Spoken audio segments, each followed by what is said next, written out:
So yun na nga guys, welcome back to my channel. For today's vlog, may gusto lang ako share sa inyo na mabilis ang vlog lang to. Kasi nga, nung nakaraan na naglalaro kami ng Pogs, ay meron nagbigay sa akin ng isa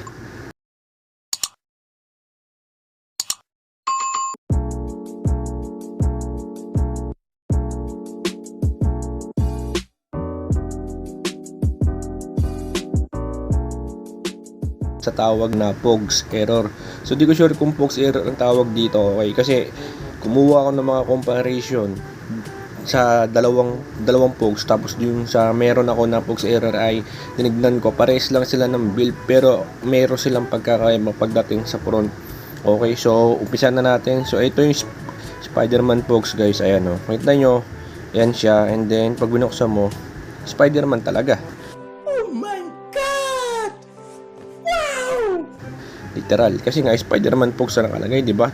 So punta na naman tayo dito sa pangalawang Pogs. Ayan, ito yung kanyang likod. Okay, so yung kanyang harapan, bang. Yung kalaban naman ni Spider-Man. So Spider-Man Pogs pa rin siya, di ba? So sa build ay parehas sila ng build, parehas manipis. Ayan oh, parehas yung parang malukot no. Parehas mabilis malukot, okay? Ayan. So dito sa pinakahuli na ipapakita ko sa inyo, tignan nyo kung error Pogs ba siya. So dito sa likod, yan ang Spider-Man Pogs siya kung titignan nyo, di ba? Pero pag tinignan mo yung half, damn! Yan o. Sheesh, anong klase yung Pogs to? Nakalagay lang shield. Yan o. Di ba? So nakakapagtaka siya, like hindi naman siya totally inilagay. Yan o. Hindi tignan nyo, pag kinukuskus namin siyang ganyan, wala naman siyang nakalagay or ipinatong. Kasi kitang-kita nyo naman yung pagkakagawa niya, bilog na bilog. Pag ipapantay natin dito sa iba, makikita nyo na parang iisang Pogs lang din. Ayan oh. So halos wala silang pinagkakaiba pagdating sa build. Lahat sila pares malukot oh. Ang pinagtataka na namin ito yung harapan Kasi yan shield nakalagay.